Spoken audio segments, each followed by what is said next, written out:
Hi everyone, welcome back to this week's session, which we're looking at brand positioning. In this session, so obviously we looked at identity in some depth in the last session, and now we're going to have a look at positioning. So this should be a topic that you are familiar with. So I'm hoping that you remember looking at this. We touched on it in first year in Principles of Marketing, sort of introduced the idea.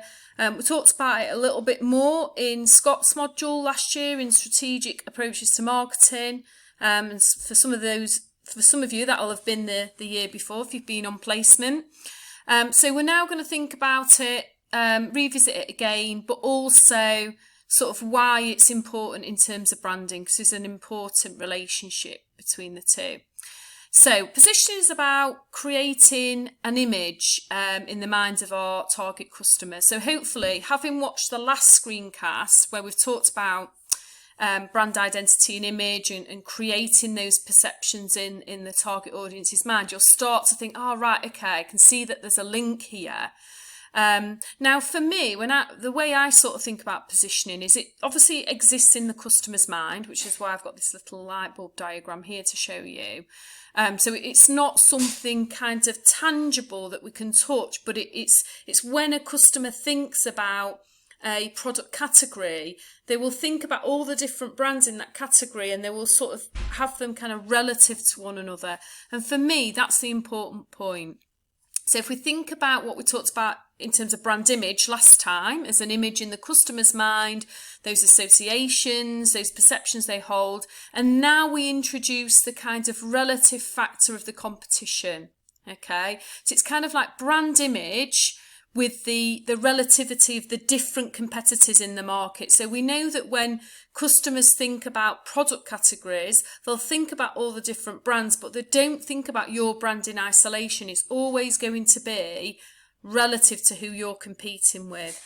So effective positioning is about planning and creating sustainable competitive differences, which give your customers reasons to choose your brand rather than another brand. So in addition to the brand image, we've got that additional element of thinking about the competitive differences too. Okay, so and hopefully, think about what we said around sustainable competitive advantage really early on in the module.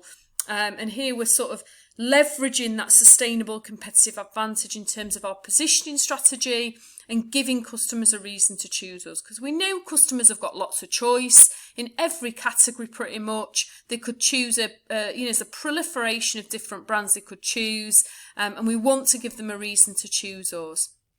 Okay, so let's have a look what Cat Ferrer says about positioning. Okay, so this is obviously from the Cat Ferrer book. Interestingly, if you look at the 2008 book, he's got different, he's changed his mind, he's got different things around this model. So just be aware of that if you've got an old edition of the book. So he says that when we think about brand positioning, we need to think about these four different areas. So the brand, what is it for? Okay, so when we talk what's it for, we're talking about the benefit. So what's the sort of core benefit that the brand delivers for the customer? What is it for from a customer's point of view? What's the competitive difference and in terms of the benefit that this particular brand offers to the customer? Okay, then we need to think about who is it for, so the brand for whom. So whenever we think about positioning, we always have an element, and you'll remember this from developing positioning statements in second year, we always have an element of reference to who that brand is for. So who is the target audience? Is this a brand for chocolate lovers? Is it for kind of, the sociables? Who is this brand for in terms of our target audience? And that links back to, what kind of benefit are they seeking? Okay, why? What's the reason for the brand? So again, this is kind of evidence that supports the benefit claim. So it's kind of evidence here that supports our claim here around what the brand is for. Okay, so what's our reason for being?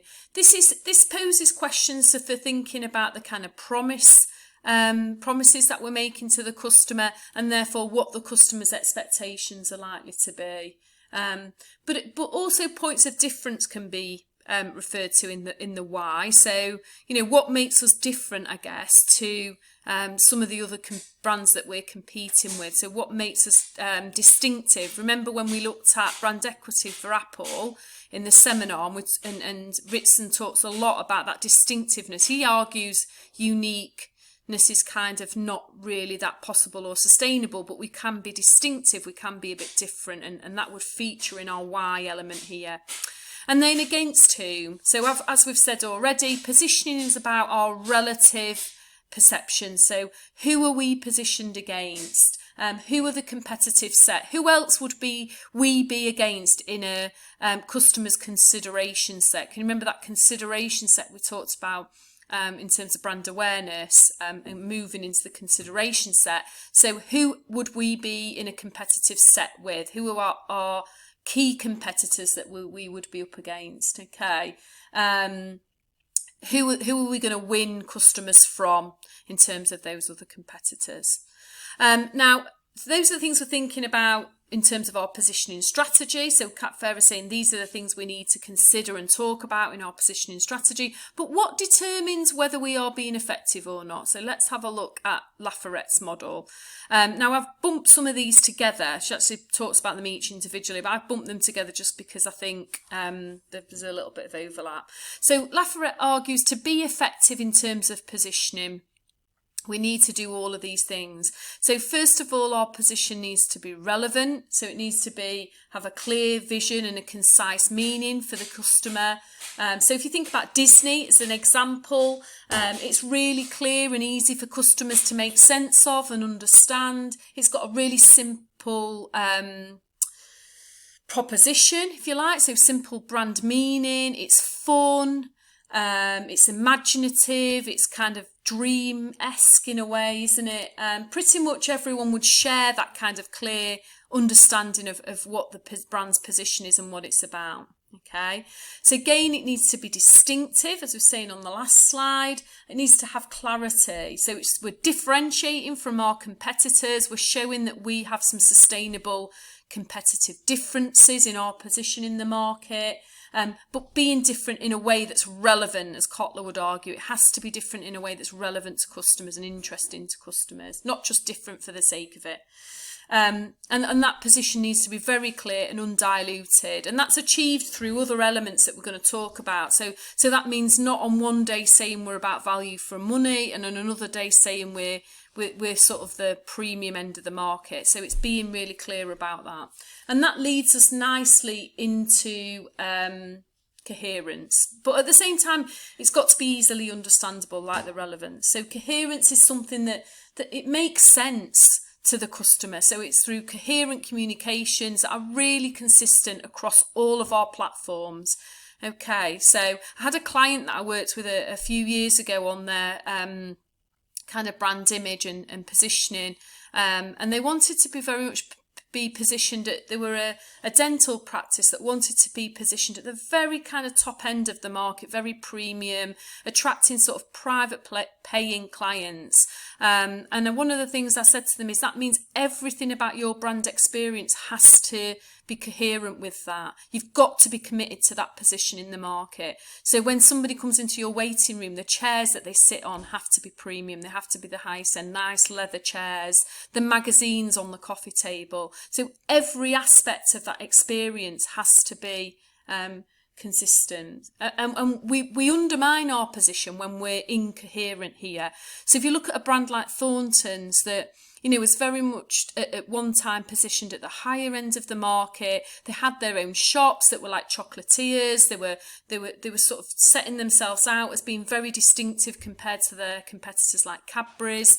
And then all of a sudden they start distributing in the likes of Wilko's and Tesco's. And what does that then say about their image in the market? So we need to be coherent, but we need to have a commitment to that position. That means not sort of going off pursuing other segments and potentially undermining the image that we've crafted in the mind of the consumer. Okay, so we need to be sort of really, really careful about that because that can be difficult. Equally, durability is important. So having a long-term commitment to our position and sort of making sure that that position is durable, so it's got some kind of longevity to it. So if we do need to switch up different elements of our perceptions and our brand associations, we keep those really kind of relevant, and that extends our durability in terms of occupying that position in the market. So think about brands that have been around for a long time and how they've protected elements of their associations, and they might have had to change things to keep themselves contemporary, but they protect their longevity by keeping specific elements the same, or thinking very carefully about how they might change them to ensure that they can survive in the long term. Okay. So again, sort of going back to Cap Farer's view on positioning, and you'll remember that we did positioning statements in second year where we came up with these statements around what our brand stood for, and Cap Farer gives a really nice kind of articulation of how we devise those. So for definition of our target consumers, brand X is definition of the competitive set and subjective category, so where we're competing, which gives the most. So then we sort of articulate our promise or our benefit because of, and we give a reason to believe. Okay, so remember that customers have lots of choice, so it's really important that we give them a reason to come to us, and that reason is very much articulated through our position in the market relative to who we're competing with, which again is important. But thinking back to some of the other elements that we've talked about in terms of generating brand meaning, positioning has a really important function here in being able to take us through our brand encounters that generate, and those brand perceptions that create and modify brand associations, and the positioning strategy straddles all of that. Remember, positioning is executed throughout our marketing mix, so not just through the brand but through our distribution strategy, through our communications, through the people that work for us, and the things that they say and the ways that they behave, through our price. Our price says a lot about our brand. We can't get away from the kind of inherent connection that customers make between quality and price, and that again demonstrates our position in the market to consumers. So all of that is important in terms of generating this brand meaning and ultimately getting consumers to choose us rather than our competitor. Okay, sometimes we need to reposition, we need to change meanings around the brand, and that can be difficult because I think when we talked about self-brand connections, I talked around this idea, didn't I, that, customers that create really powerful self-brand connections, that can be problematic when we come to change them, because if you think about these brands being sort of very ingrained in the self for customers, if we make changes around how they're perceived, then that can be problematic for them. But Lucozade were a brand that very successfully repositioned. We're going to look at a brand in the seminar that didn't quite so successfully reposition in a case study.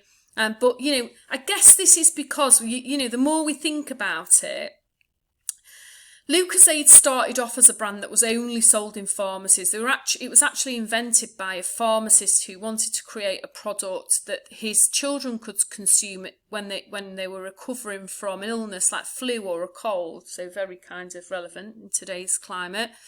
So the brand's essence was about, and promise was about, recovery. But when this market was kind of declining and wasn't really particularly attractive, they realised that by repositioning as a sports recovery brand, this was a much more lucrative and growing market, and has continued to grow over numerous years actually. But if you think about it, the core premise around the brand is recovery. So yes, they changed their target audience and sort of repositioned into the kind of change the perceptions to be more around sports. But actually that core essence of what the brand was about, which was recovering from, now sporting activity rather than illness, was the same. So maybe that's why it was such a successful reposition. And we'll look at some, as I say, unsuccessful ones in the seminar. Okay, guys, so remember that yes, we create a brand image through our aspirational identity, and we create that image in the consumer's mind, but it's very much relative to who we compete with. It drives and is executed through brand strategy. So we have a desired positioning, but that positioning is executed through other parts of the brand and marketing strategy. If we need to reposition, we need to think really carefully about whether it's feasible or not.